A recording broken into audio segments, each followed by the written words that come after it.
et évite de mettre les émotions dans tes investissements. On n'investit pas avec l'émotion. Ce n'est pas parce qu'un appartement est beau, est bien placé et tout que toi tu peux vivre à l'intérieur, même si le rendement est 2%, tu cours pour acheter. Parce que quand le rendement est 2% comme ça, l'annuité est 6%, ça veut dire que tu dois injecter 4% dans l'investissement chaque année pour que ça fonctionne. Il faut que je t'explique pour que tu comprennes.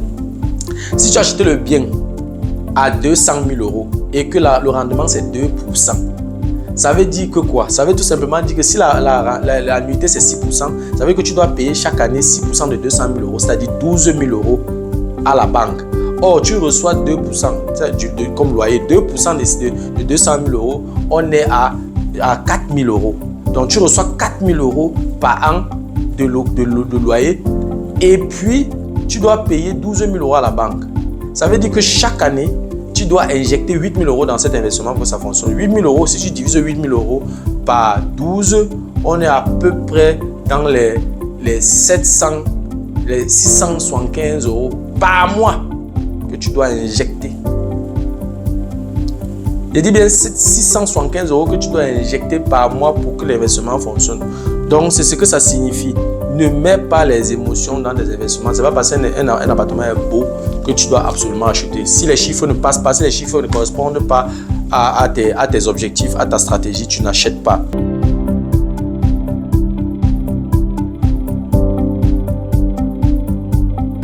Salut à toi et merci encore une fois de plus d'avoir cliqué sur ma vidéo. Si c'est ta première fois de passer par ici, je m'appelle Fabrice Zopop. Voilà, dans la vidéo d'aujourd'hui, nous allons parcourir 9 étapes clés pour ton épanouissement financier selon plusieurs milliardaires.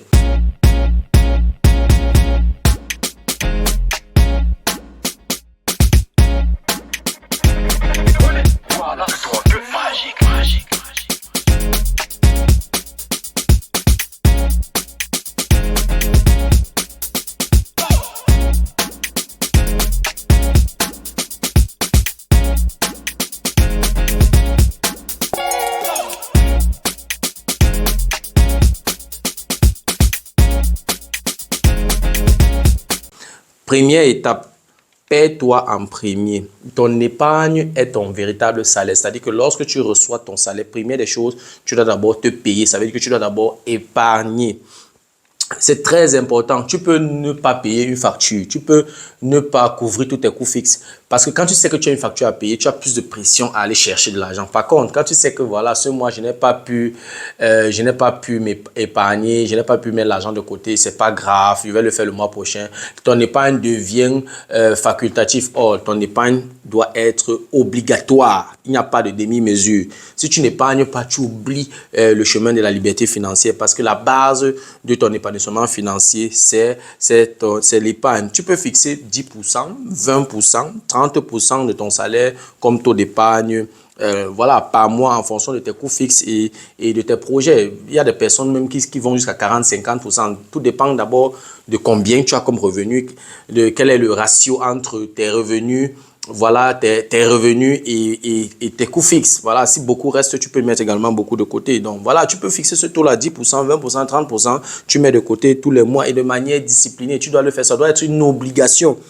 Et ne fais pas l'erreur à tout moment d'aller prendre l'argent déjà épargné. Quand tu fixes un taux pour ton épargne, tu dois déjà respecter ce taux. Et aussi, tu ne fixes pas un taux au hasard. C'est parce que tu as déjà un projet derrière. Ça veut dire que, parce que laisser aussi l'argent longtemps dans le compte, ce n'est pas, je n'encourage pas, parce que l'inflation va te corriger. Voilà, donc, si tu n'as rien planifié comme projet, tu peux mettre de manière automatique sans réfléchir. C'est-à-dire que tu sais que, ok, je n'ai pas de projet précis, je ne sais pas si je dois même épargner. Si tu es dans l'incertitude, mets 10% de tes revenus de côté avant de réfléchir maintenant sur les investissements que tu aimerais effectuer. Parce que voilà, rester comme ça sans épargner, c'est dangereux puisque cette épargne, tu peux également utiliser ça comme ta réserve. Donc, mets de manière aveugle 10% de côté et ensuite tu vas réfléchir. Si en réfléchissant, en montant un projet concret, tu te rends compte qu'en épargnant 10%, si tu ne vas pas pouvoir réaliser atteindre cet objectif-là ou bien réaliser ce projet, alors tu peux augmenter maintenant le taux à 15, à 20, à 25, à 30, à 40%. Tout dépend maintenant de tes coûts fixes. Deuxième étape, n'est-ce pas, si tu veux atteindre ta liberté financière, si tu veux, n'est-ce pas, atteindre ton épanouissement financier, rembourse tes dettes. Et qu'après t'être payé, c'est-à-dire qu'après avoir épargné, tu as fixé un taux, tu mets ton épargne de côté, tu dois rembourser tes dettes en commençant par celles dont les taux d'intérêt sont plus élevés. Plus tu rembourses tes dettes, plus tes capacités d'emprunt auprès des banques augmentent. Et plus tu rembourses tes dettes, plus tu es solvable aux yeux des banques. C'est très important de rembourser ces dettes. Et vraiment, la dette est souvent conçue comme de la prison. Donc, rembourser tes dettes, c'est une sorte de libération. Ça aide beaucoup moralement. Il y a des gens qui n'arrivent pas à dormir parce qu'ils ont une dette. Donc, après t'être payé, après avoir épargné, deuxième chose à faire, tu rembourses tes dettes. C'est très important, oui.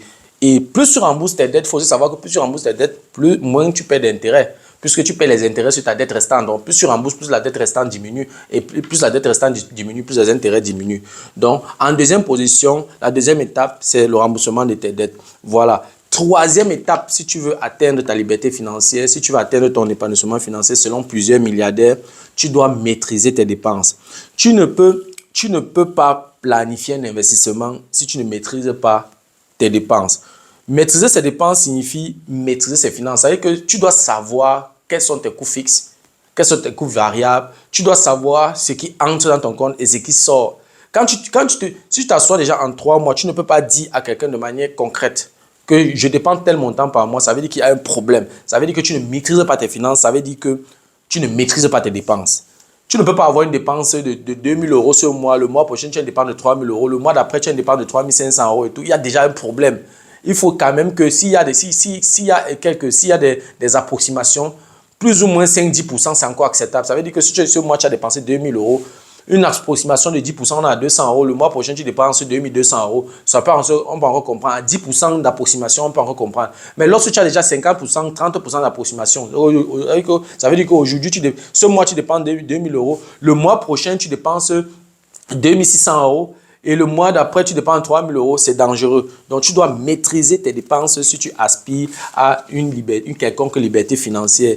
Et lorsque tu maîtrises tes dépenses, tu peux savoir comment optimiser tes finances. C'est en fonction de tes dépenses parce que tu sais que, OK, si je dépense tel montant, qu'est-ce que je peux faire? Quel levier je peux actionner pour diminuer ces dépenses-là? Et en diminuant tes dépenses, ça augmente tout simplement ton cash flow, ça augmente ton taux d'épargne. C'est clair. Parce que si tu gagnes 2 000 euros et que tu dépenses 1 000 euros, le fait de diminuer la dépense de 1 000 euros à 800 euros, ça fait 200 euros que c'est dégâts. Avec les 200 euros-là, soit tu peux augmenter ton taux d'épargne ou alors ça peut te permettre de résoudre d'autres problèmes avec.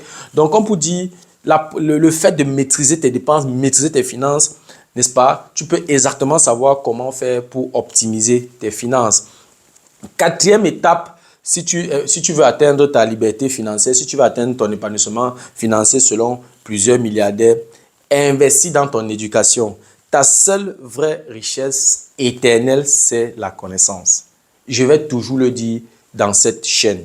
Tu peux perdre tous les investissements, mais la connaissance restera à vie. Il peut arriver que tout mon patrimoine immobilier que j'ai bâti, que ça chute aujourd'hui, que je tombe en faillite aujourd'hui, mais mon cerveau ne tombera pas en faillite. Tout ce que j'ai ici comme connaissance ne tombera pas en faillite.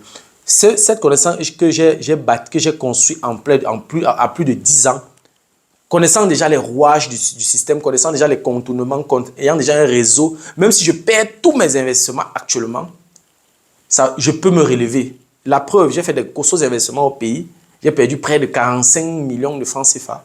Mais ça ne m'a pas empêché de continuer à croître avec mon patrimoine immobilier. Donc, c'est pour dire que tu peux chuter, mais quand tu as la connaissance, tu peux recommencer à chaque moment.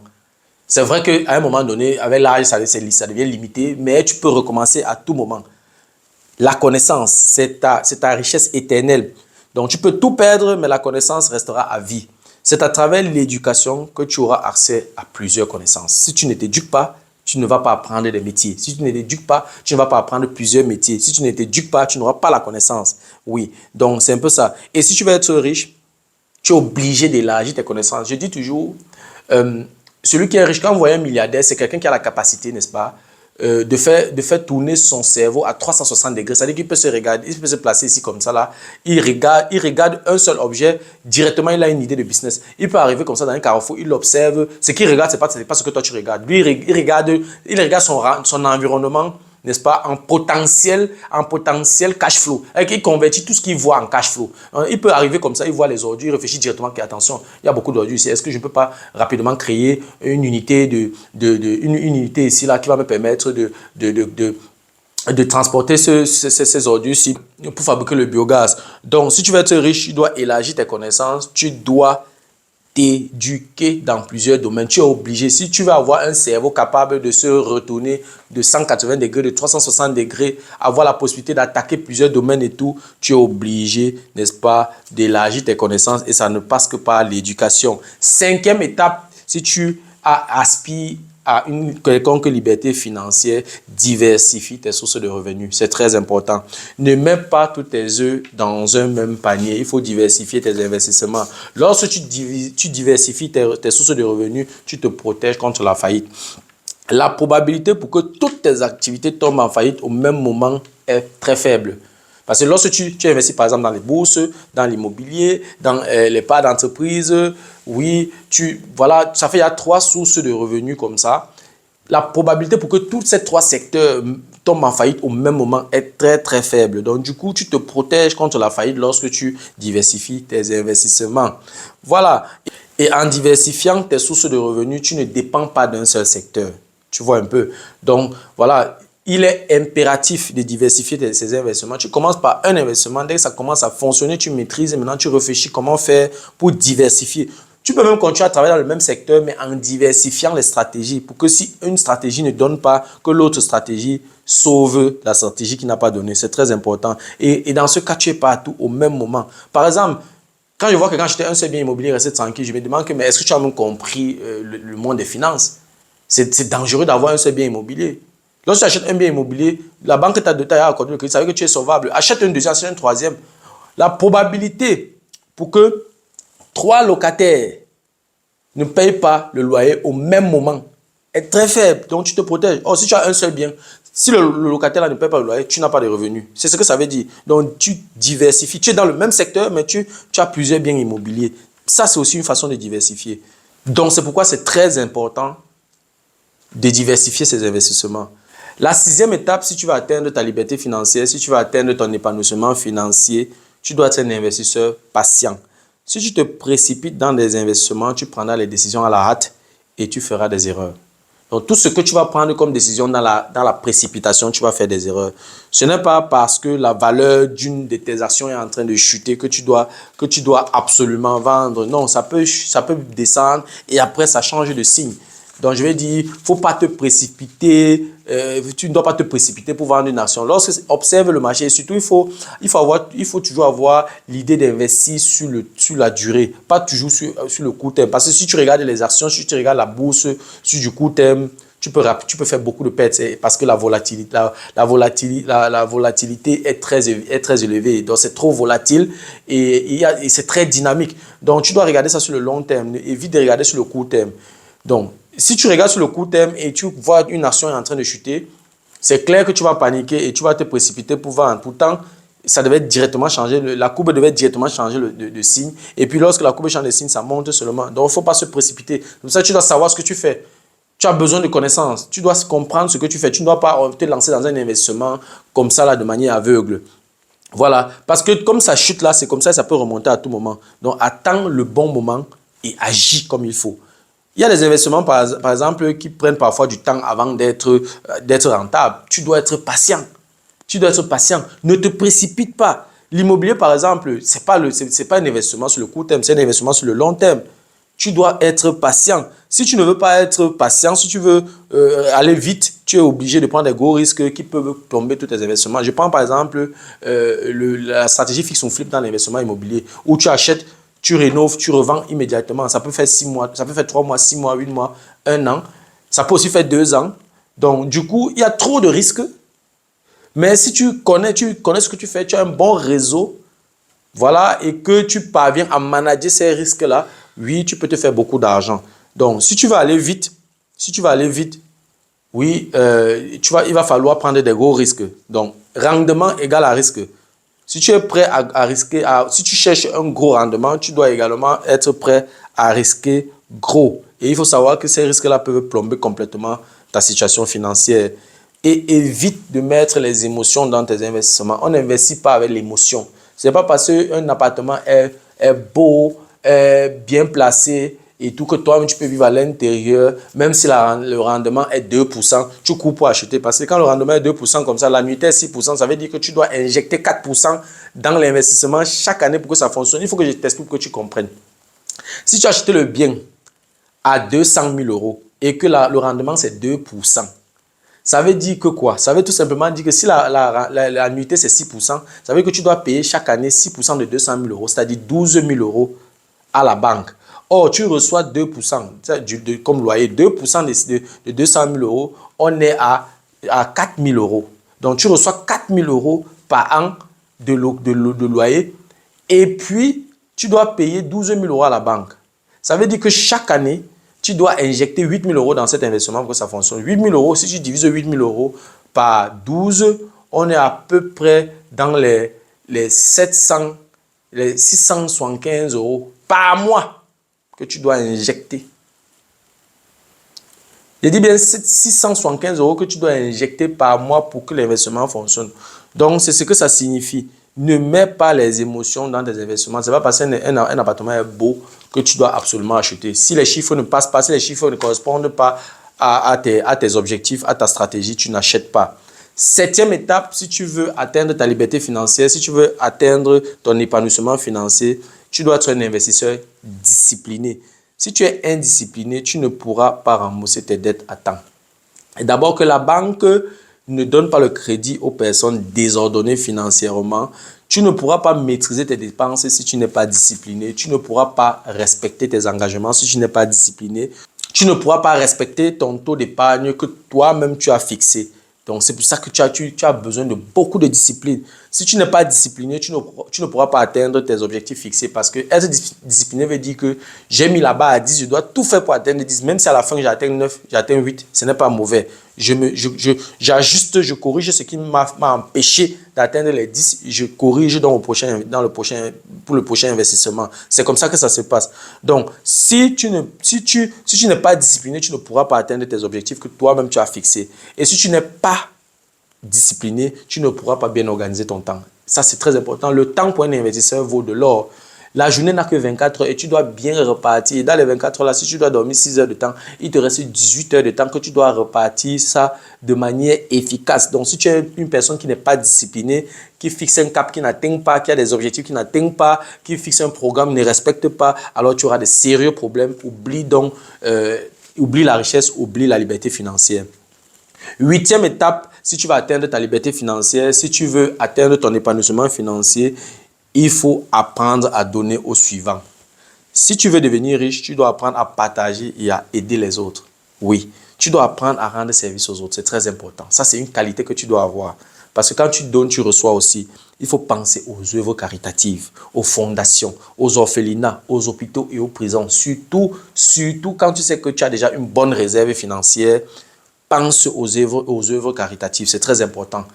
Pense aux fondations, pense aux orphelinats.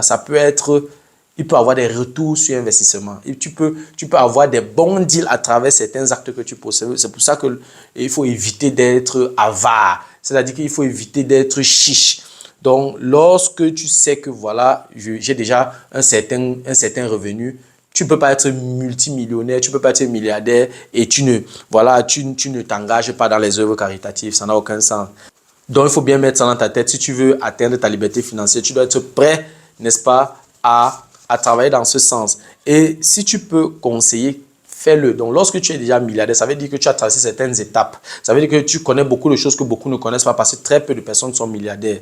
Donc, du coup, tu es un peu comme un privilégié de la société. Donc, du coup, quand tu peux conseiller, lorsque tu t'assois quelque part et que tu as 2-3 personnes autour de toi qui peuvent t'écouter, conseille, parce que le fait qu'ils soient milliardaires ne va pas venir diminuer ton argent ou bien diminuer l'argent dans ton compte. Donc, conseil, je ne te demande pas de livrer tes secrets, non, mais conseil, tu peux donner quelques conseils pour permettre, n'est-ce pas, à certaines personnes d'améliorer leur situation financière.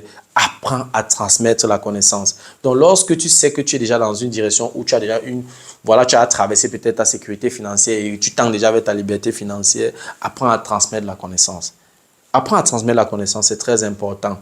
Même s'il faut que on te paye pour ça, transmets la connaissance. Parce que le fait de transmettre, c'est apprendre une deuxième fois. C'est ce que ça veut dire. Transmettre, c'est apprendre une deuxième fois. Moi, pendant mes consultations et pendant mes formations, pendant mes workshops, j'ai beaucoup appris. Et à travers ces formations, à travers ces workshops, j'ai appris beaucoup de choses.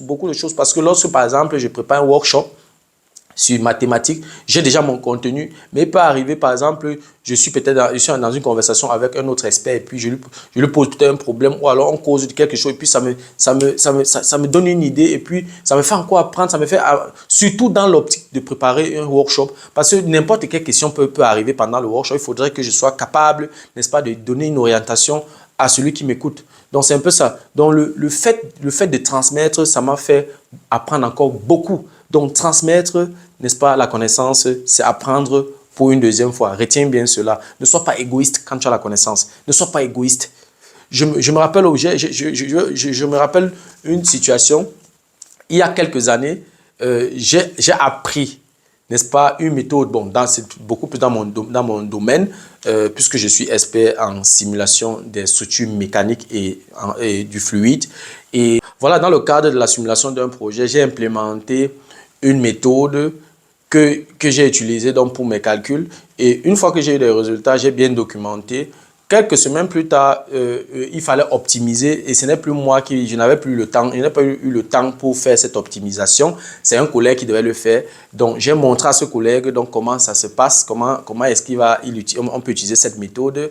Et bien après, il continue à travailler sur ce projet. 2-3 ans plus tard, je n'avais plus rien à faire avec cette méthode que j'ai développée et tout. Je n'ai plus rien fait avec cette méthode. Donc, j'ai perdu quelques réflexes dans cette méthode. Alors, il n'était pas là, il devait être absent pour 3 semaines. Je devais donc le remplacer. Je devais donc travailler sur une optimisation de ce projet. Et me voilà, je ne savais plus comment faire. J'étais coincé, je ne savais plus comment faire. Il a fallu que je fasse tout et tout pour le joindre, pour qu'il me réexplique ce que je lui avais expliqué. Donc, on peut dire que transmettre la connaissance, c'est apprendre une deuxième fois. Si je ne lui avais pas expliqué comment utiliser cette méthode, il ne m'aurait plus expliqué. Donc, voilà, là, la transmission a servi à quelque chose. Donc, lorsque tu transmets, ne crois pas que tu perds. Non, tu apprends une deuxième fois. 9e étape, si tu veux atteindre ta liberté financière, si tu veux atteindre ton épanouissement financier, cherche à avoir la paix intérieure. Dans tout ce que tu fais, pense à ta santé. Que ce soit ta santé physique ou ta santé mentale, c'est très important. Sois intègre dans tes agissements, dans ta vie de chaque jour, c'est très important. Le respect de l'autre doit faire partie de ton quotidien. Oui, ce n'est que comme ça que tu vas faire pour développer cette paix intérieure-là, que ce soit avec tes proches, que ce soit avec tes amis, que ce soit avec tes collaborateurs, que ce soit avec tes clients, que ce soit avec tes employés. C'est ça, si tu aspires à la richesse, tu dois tout faire, tu dois respecter l'autre, voilà, le respect de l'autre doit faire partie de ton quotidien. Prends soin de ta famille. Accorde du temps à ta famille. Savoure tes réussites avec ta famille. Beaucoup de milliardaires sont sans famille, sont sans femme, les enfants l'ont quitté et tout. L'argent, oui, c'est bien, mais il n'y a pas que l'argent. Donc, prends soin de ta famille, prends soin des gens que tu aimes. Accorde du temps à ta famille. Savoure tes réussites avec ta famille. Et surtout, très important, manifeste ton amour pour tes proches chaque jour. Quel que soit ce qui se passe, qu'un business ait marché ou pas, manifeste ton amour pour tes proches chaque jour. C'est la seule chose. C'est la seule chose qui reste. Même l'argent peut partir, mais l'amour que tu as, les gens que tu aimes sont la chose la plus importante. Et c'est ce que beaucoup de milliardaires n'ont pas compris. L'argent, c'est bon, mais seulement l'argent ne suffit pas. Voilà, c'était tout pour la vidéo d'aujourd'hui. J'espère que la vidéo t'a plu. J'espère que la vidéo a été à la hauteur de tes attentes. Voilà, si la vidéo t'a plu, je te prie de la partager. Et j'espère aussi que tu as beaucoup appris. Et si les contenus de cette chaîne t'intéressent, abonne-toi tout simplement à cette chaîne pour ne manquer aucune vidéo. Et si en plus de ça, tu actives la cloche de notification, alors tu recevras de manière automatique une notification lorsqu'une nouvelle vidéo sera publiée. Voilà, si entre-temps tu as des questions, des remarques, des suggestions, des critiques ou alors des propositions d'amélioration, n'hésite pas de m'écrire en commentaire. Un like me ferait énormément plaisir. Merci encore pour ta disponibilité. Merci pour ton attention. C'était Fabrice. Et on se dit donc au revoir et à la prochaine. Ciao.